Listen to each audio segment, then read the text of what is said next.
after leaving the landing from the Get Started link, we could land on a page for listing our tents.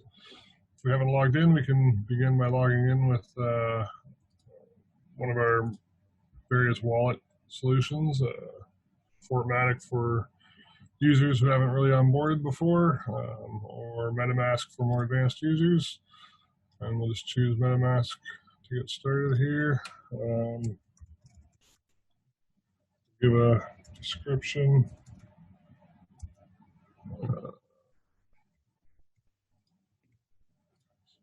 About our tent.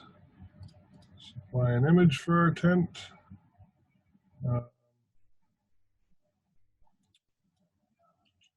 Select the price. A bit more of an expensive tent.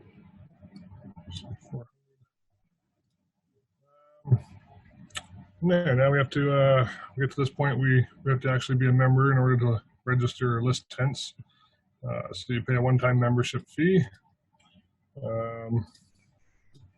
That is not my address. Just go copy my address here. And we can register our tent.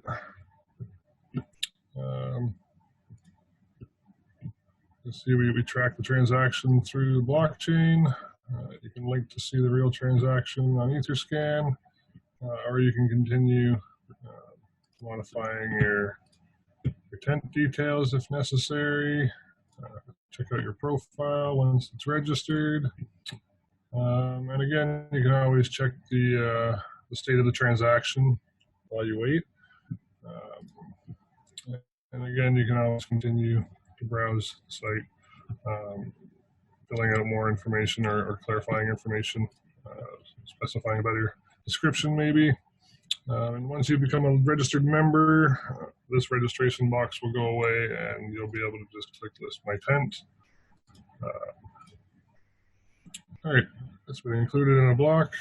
It's completed. We just wait for 3 confirmations to make sure that your transaction wasn't part of a block reorganization or dropped or other, just to make sure that it's actually gone through. Yeah.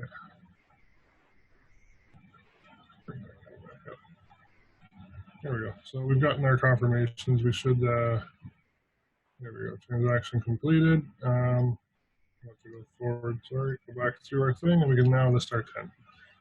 Now that we're a registered member, we should be able to specify, or sorry, list our tent on the blockchain now. Just pay the gas fee only, so it saves the image and the metadata IPFS, creates a blockchain transaction, gas fees only. Again, now we create the transaction on the blockchain, and essentially from this point on, you're done. Your tent is being created. You can restart the process, maybe list another tent. You can always track the state of your blockchain transaction while it's processing. We use Etherscan for proof of transaction. And once this has gone through, there we go, completed. We have a few confirmations. And from that point, we should be able to come to Etherscan and see the token ID on the contract. You can see the token that we've created for our tent. You can see the various holders of tent tokens. So our tent is created on the blockchain, and the blockchain transaction will have linked the metadata to the token. And that's it.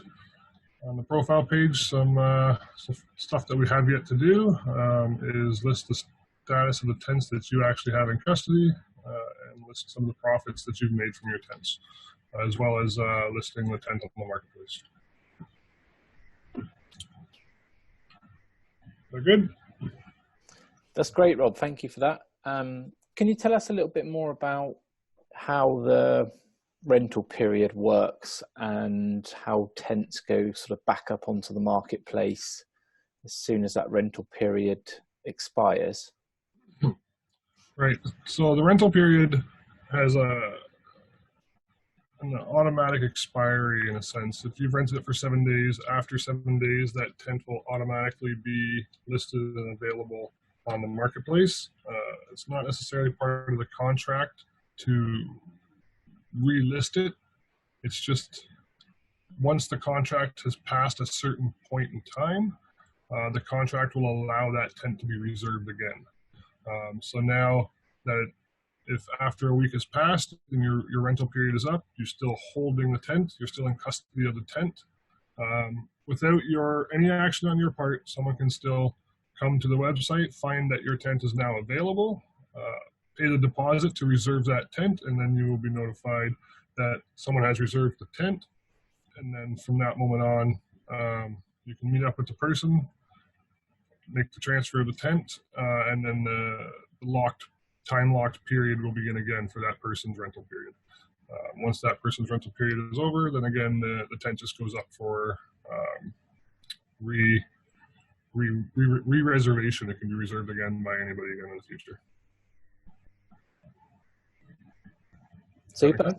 Yeah, absolutely great. And yeah, just to sort of reiterate, it's that deposit return scheme nature that we've sort of built into this that incentivizes people to take good care, the people that are hiring these tents, to take good care of them, because they need to complete the sort of onward transaction before they can receive back the deposit they put down when they initially hired the tent.